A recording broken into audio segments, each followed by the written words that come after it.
ബംഗ്ലാദേശിന്റെ ഇപ്പോഴത്തെ അവസ്ഥ നമുക്കെല്ലാവർക്കും അറിയാം. ബംഗ്ലാദേശിൽ ഇടക്കാല സർക്കാരായ യൂനസ് വന്നതിന് ശേഷം ബംഗ്ലാദേശ് വല്ലാത്തൊരു സാമ്പത്തിക പ്രതിസന്ധിയിലാണ്. ജമാഅത്തെ ഇസ്ലാമി അവിടെ ഭരിച്ച് ബംഗ്ലാദേശിന്റെ അടിത്തറ ഇളകിയിരിക്കുന്നു എന്നുള്ളതാണ്.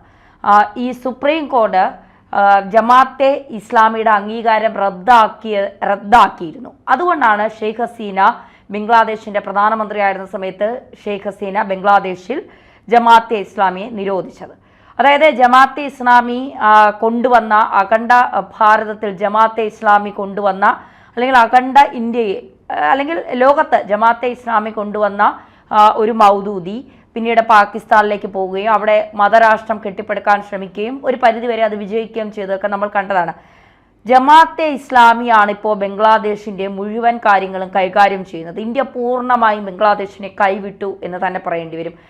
ഇപ്പോൾ യൂനസ് മോദിയുടെ കാലൊക്കെ പിടിക്കുന്നുണ്ട്, നമുക്ക് ചർച്ച ചെയ്യാം, സൗഹൃദപരമായി പോകാം എന്നൊക്കെ പറയുന്നുണ്ടെങ്കിലും ഇന്ത്യ അതിൽ കൃത്യമായ നിലപാടെടുത്തിട്ടില്ല. ഇന്ത്യ നിലപാടെടുക്കാത്തിടത്തോളം കാലം ബംഗ്ലാദേശിൻ്റെ അവസ്ഥ വളരെ ദയനീയമാണെന്ന് പറയാതിരിക്കാൻ കഴിയില്ല. യൂനസ് വന്നതിന് ശേഷം അവിടെ ന്യൂനപക്ഷങ്ങൾ അനുഭവിച്ച വേദനകൾ എന്താണെന്ന് നമുക്കൊക്കെ കൃത്യമായി അറിയാവുന്നതാണ്. ന്യൂനപക്ഷങ്ങളെ ക്രൂരമായി ഉപദ്രവിക്കുന്നു, ന്യൂനപക്ഷങ്ങളായ ഹിന്ദുക്കളെ കെട്ടിയിട്ട് അടിക്കുന്നു, കൊല്ലുന്നു, കഴുത്തറുത്ത് കൊല്ലുന്നു, പൂജാരിമാരെ അമ്പലങ്ങളിൽ കെട്ടിത്തൂക്കുന്നു. അപ്പോൾ ഇങ്ങനെ വലിയ രീതിയിലുള്ള പ്രശ്നങ്ങളാണ് ബംഗ്ലാദേശിൽ ന്യൂനപക്ഷങ്ങൾക്ക് നേരെ ഉണ്ടായത്. അപ്പോഴും ഇന്ത്യ ഒന്നും മിണ്ടിയില്ല. കാരണം ഇരു സൗഹൃദ രാജ്യങ്ങളാണ്. ഇന്ത്യയിലെ ഹിന്ദുക്കളെ, ബംഗ്ലാദേശിലെ ഹിന്ദുക്കളെ ഉപദ്രവിച്ച് ഇവർ സന്തോഷത്തിൽ ആറാടുമ്പോൾ ഇന്ത്യ കൃത്യമായ ഒരു നിലപാടെടുത്തു. നിങ്ങളുടെ ഈ പോക്ക് ശരിയല്ല, ഇതിന് നിങ്ങൾ വലിയ വില കൊടുക്കേണ്ടി വരും. കാരണം ബംഗ്ലാദേശിനെ സംബന്ധിച്ചിടത്തോളം ബംഗ്ലാദേശിൻ്റെ അടിസ്ഥാന സൗകര്യങ്ങൾക്കും സാമ്പത്തിക സൗകര്യങ്ങൾക്കും വിദ്യാഭ്യാസ സൗകര്യങ്ങൾക്കും സാംസ്കാരിക സൗകര്യങ്ങൾക്കുമൊക്കെ സാംസ്കാരിക മേഖലയിലുമൊക്കെ ഇന്ത്യയുടെ ഒരു വലിയ രീതിയിലുള്ള പ്രവർത്തനങ്ങൾ ഉണ്ടായിരുന്നു, സഹായങ്ങൾ ഉണ്ടായിരുന്നു എന്നുള്ളതാണ്. ഷെയ്ഖ് ഹസീനയുമായി നല്ല രീതിയിലുള്ള സൗഹൃദം ഉണ്ടായിരുന്ന സമയത്ത് ഇന്ത്യ എല്ലാ മേഖലയിലും അവരെ സഹായിച്ചിട്ടുണ്ട്. കുറഞ്ഞ പലിശയ്ക്ക് ലോൺ കൊടുത്ത് സഹായിച്ചിട്ടുണ്ട്, ഗ്രാൻഡ് നൽകിയിട്ടുണ്ട്, വിദഗ്ധരെ വിട്ട് പരിശീലനം നൽകിയിട്ടുണ്ട് അവിടെ. മാത്രമല്ല ഈ ചൈനയും പാകിസ്ഥാനുമാണ് ബംഗ്ലാദേശിൻ്റെ രണ്ട് ഭാഗങ്ങളിൽ കിടക്കുന്നവർ. ഇവർ ബംഗ്ലാദേശിനെ ഉപദ്രവിക്കാൻ ശ്രമിച്ചാൽ അത് ഇന്ത്യക്ക് കൂടി പ്രശ്നമാകും. അതുകൊണ്ടാണ് ചൈനയിൽ നിന്നും പാകിസ്ഥാനിൽ നിന്നും ബംഗ്ലാദേശിനെ രക്ഷപ്പെടുത്തിക്കൊണ്ട് ഒരു കാവലാളായി ഇന്ത്യ എപ്പോഴും ബംഗ്ലാദേശിനൊപ്പം നിന്നത്. 1947 വിഭജന കാലത്തും 1971 ഇന്ത്യ പാകിസ്ഥാനിൽ നിന്ന് ബംഗ്ലാദേശിനെ വിഭജിച്ച് ഒരു രാജ്യമാക്കി നൽകിയത് ഇന്ത്യയാണ് എന്ന് നമുക്ക് എല്ലാവർക്കും അറിയാം. പക്ഷെ ഇപ്പോഴത്തെ ബംഗ്ലാദേശിൻ്റെ അവസ്ഥ എന്ന് പറയുന്നത് നാണയപ്പെരുപ്പം കൂടുകയാണ്, പണപ്പെരുപ്പം കൂടുകയാണ്, വലിയ രീതിയിലുള്ള ബുദ്ധിമുട്ടുകൾ അനുഭവിക്കുന്ന, അടിസ്ഥാന സൗകര്യങ്ങളില്ല, സാമ്പത്തികമായുള്ള നേട്ടങ്ങളില്ല, പിച്ചച്ചട്ടി എടുക്കുന്ന ഒരു അവസ്ഥയിലാണ് ബംഗ്ലാദേശിൻ്റെ പോക്ക്. യൂനസ് വന്നതിന് ശേഷം അമേരിക്കൻ താല്പര്യങ്ങൾ നടപ്പിലാക്കാൻ മാത്രമാണ് യൂനസ് ശ്രമം. ജമാഅത്തെ ഇസ്ലാമിക്ക് അവിടെ ബംഗ്ലാദേശ് ഒരു മുസ്ലിം രാഷ്ട്രമാണ്. ജമാഅത്തെ ഇസ്ലാമി അവിടെ മുഴുവൻ ന്യൂനപക്ഷങ്ങളെ തീർത്തുകൊണ്ട് അവരുടെ ഒരു രാജ്യം കെട്ടിപ്പടുക്കാനുള്ള ശ്രമത്തിൽ ജനങ്ങളെക്കുറിച്ചോ ജനങ്ങളുടെ സൗകര്യങ്ങളെക്കുറിച്ചോ അവരുടെ ആവശ്യങ്ങളെക്കുറിച്ചോ ചിന്തിക്കാൻ അവിടെ ആരും ഇല്ല എന്നുള്ളതാണ് യാഥാർത്ഥ്യം എന്ന് പറയുന്നത്. ഇന്ത്യയുടെ സേനയെ വരെ വിട്ടുകൊടുത്തുകൊണ്ട് ഇന്ത്യ കൃത്യമായ സംരക്ഷണം ഇവർക്ക് നൽകിയിരുന്നു. ഇപ്പോൾ മൊത്തത്തിൽ വലിയ രീതിയിലുള്ള സാമ്പത്തിക പ്രശ്നങ്ങളാണ്, ആഭ്യന്തര കലാപമാണ്, ജനങ്ങൾ തെരുവിലിറങ്ങുന്നു. ഇതിനിടയ്ക്ക് നാഷണൽ മാധ്യമങ്ങൾ, ഇന്റർനാഷണൽ മാധ്യമങ്ങളിലൊക്കെ വരുന്നൊരു വാർത്തയാണ് ബംഗ്ലാദേശിൽ നിന്ന്. അതായത് ബംഗ്ലാദേശിൽ ഒരു ഇസ്ലാമിക രാജ്യമാണ്. ഈ ബംഗ്ലാദേശിൽ ഒരു 12 ഏക്കർ നീണ്ടു കിടക്കുന്ന ഒരു സ്ഥലമുണ്ട്. ആ സ്ഥലത്ത് പണ്ട് മുതലേ അവിടെ ഉള്ള സ്ത്രീകൾ ചെയ്യുന്ന ജോലി വേശ്യാവൃത്തിയാണ്. വേശ്യാവൃത്തി ചെയ്താണ് ഈ 12 ഏക്കറുള്ള ഭൂമിയിൽ അവിടുത്തെ സ്ത്രീകൾ ജീവിക്കുന്നത്. ഈ സ്ഥലത്തിൻ്റെ പേര് ദൗലത്യ എന്നാണ് ഈ സ്ഥലത്തിൻ്റെ പേര്. അതായത് ഇസ്ലാമിക രാജ്യമായ ബംഗ്ലാദേശിൽ 12 ഏക്കർ നീണ്ടു കിടക്കുന്ന ഒരു സ്ഥലമുണ്ട്. ആ സ്ഥലത്തെ വേശ്യാവൃത്തിയാണ് അവരുടെ ഉപജീവന മാർഗമെന്ന് പറയുന്നത്. ഇസ്ലാമുകൾക്ക് ഇത് ഹറാമെന്ന് പറയുന്ന ഇസ്ലാമിക രാജ്യത്താണ് ഇത് നടക്കുന്നത് എന്നുള്ളതാണ്. ആ സ്ഥലത്തിൻ്റെ പേര് ദൗലത്യ എന്നുള്ളതാണ്. ഇവിടെ ഇപ്പോൾ ഒരു ദിവസം 1500 മുതൽ 2000 വരെ സ്ത്രീകൾ ഈ ദൗലത്യയിൽ ബംഗ്ലാദേശിൽ നിന്ന് ഈ ദൗലത്യയിൽ വരുന്നു എന്നാണ് പറയുന്നത്. അതായത് അവർക്ക് ജീവിക്കാൻ മറ്റു മാർഗങ്ങളില്ല, ജോലിയില്ല, വലിയ രീതിയിലുള്ള സാമ്പത്തിക ബുദ്ധിമുട്ട് ബംഗ്ലാദേശിൽ അനുഭവപ്പെടുമ്പോൾ ജീവിക്കാനായി സ്ത്രീകൾ വേശ്യാവൃത്തിയുമായി തെരുവിലിറങ്ങുന്ന കാഴ്ചയാണ് കാണുന്നത്. അതായത് ഒരു ദിവസം 2 പൗണ്ടാണ് ഇവർക്ക് കിട്ടുന്നത്, അതായത് 200 രൂപ.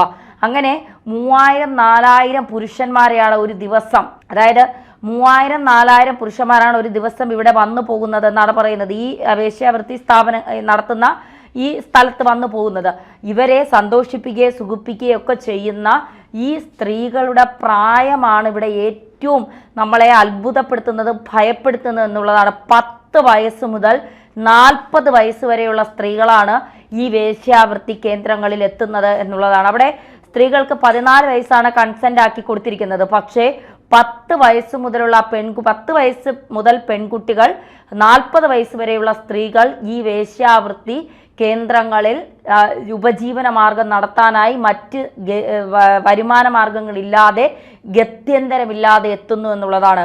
ഒരു ഇസ്ലാമിക രാജ്യത്ത് വേശ്യാവൃത്തിക്ക് മാത്രമായ ഒരു ഗ്രാമമുണ്ട്. ആ ഗ്രാമത്തിൽ നിന്ന് ഇപ്പോൾ പുറത്തു നിന്ന് ആളുകൾ ആ ഗ്രാമത്തിലേക്ക് എത്തുന്നുണ്ട്.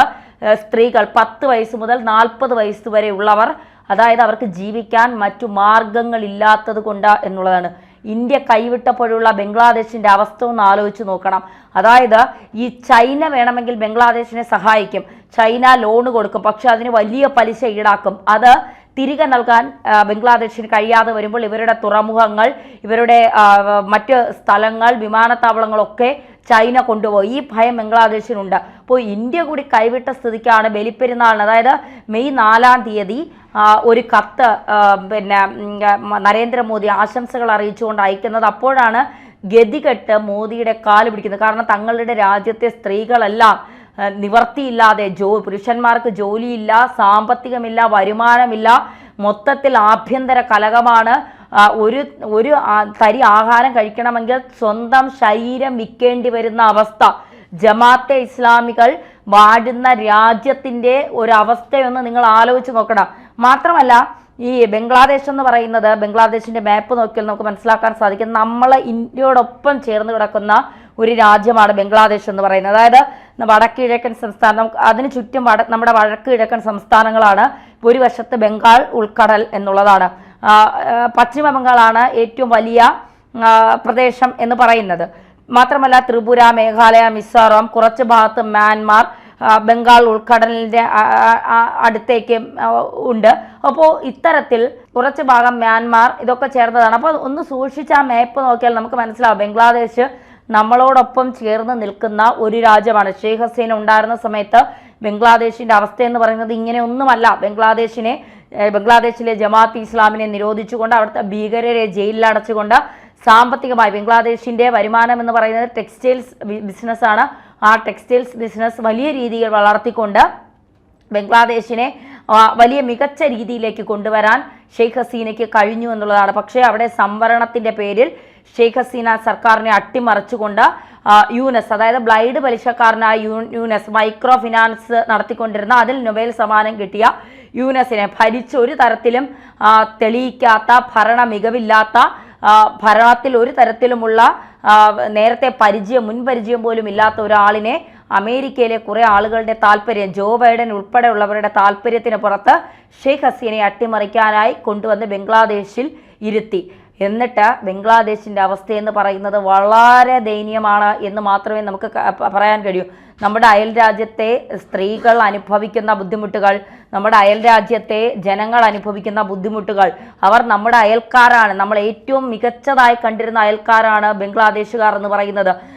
ഇന്ത്യക്കാരെ പോലെ തന്നെയാണ് ഇന്ത്യൻ സർക്കാർ ബംഗ്ലാദേശിനെയും കണ്ടിരുന്നത്. എല്ലാ സൗകര്യങ്ങളും അവർക്ക് നൽകിക്കൊണ്ട്, എല്ലാ രീതിയിലുമുള്ള സഹായങ്ങൾ അവർക്ക് നൽകിക്കൊണ്ട്, ഇപ്പോൾ IT മേഖലയിലാണെങ്കിലും ഹ്യൂമൻ റിസോഴ്സ് മേഖലയിലാണെങ്കിലും ഒക്കെ എല്ലാ രീതിയിലും സഹായങ്ങൾ നൽകിക്കൊണ്ടാണ് ബംഗ്ലാദേശിനെ നമ്മൾ ചേർത്ത് നിർത്തിയത്. ആ ബംഗ്ലാദേശിനെയാണ് ജമാഅത്തെ ഇസ്ലാമിയും US കൂടി ചേർന്ന് അവിടെ ഷെയ്ഖ് ഹസീന സർക്കാരിനെ അട്ടിമറിച്ചുകൊണ്ട് ജമാഅത്തെ ഇസ്ലാമിയുടെ ഒരു കടന്നുകയറ്റത്തിന് വേണ്ടി അവർ ഈ വൃത്തികേടുകളെല്ലാം ബംഗ്ലാദേശിൽ കാട്ടിക്കൂട്ടിയത്. ഇപ്പോൾ എന്തായി? ജമാഅത്തെ ഇസ്ലാമി ഭരിക്കുന്ന, അല്ലെങ്കിൽ അവരുടെ പിന്തുണയോടുകൂടി യൂനസ് ഇടക്കാല സർക്കാരായി ഭരിക്കുന്ന രാജ്യത്തെ സ്ത്രീകൾ തെരുവ് വേശ്യകളായി ഇറങ്ങുന്നു എന്ന് പറയുമ്പോൾ ആ രാജ്യത്തിൻ്റെ അടിത്തറ തന്നെ ഇളകി എന്നല്ലേ നമ്മൾ മനസ്സിലാക്കേണ്ടത്. ഒരു രാജ്യത്ത് സ്ത്രീകൾ തങ്ങളുടെ മാനം വിൽക്കാനായി 10 വയസ്സ് മുതലുള്ള സ്ത്രീകൾ തങ്ങളുടെ മാനം വിൽക്കാനായി ഇറങ്ങുന്നു എന്ന് പറയുമ്പോൾ അതിൻ്റെ അർത്ഥമെന്ന് പറയുന്നത് ആ രാജ്യം നശിച്ച് നാമാവശേഷമായിരിക്കുന്നു എന്നുള്ളതാണ്. ഇതിൽ കൂടുതൽ ഇനി എന്താണ് ബംഗ്ലാദേശിന് വരാനുള്ളത്? ഒന്നും വരാനില്ല എന്നുള്ളതാണ് യാഥാർത്ഥ്യം. എന്തായാലും ബംഗ്ലാദേശിൻ്റെ അവസ്ഥ ദയനീയമാണ്. ഇന്ത്യ കൈവിട്ടതോടെ ബംഗ്ലാദേശ് നശിച്ച് നാരായണക്കല്ലെടുത്തിരിക്കുകയാണ്. ആരെ നോക്കിയതാ?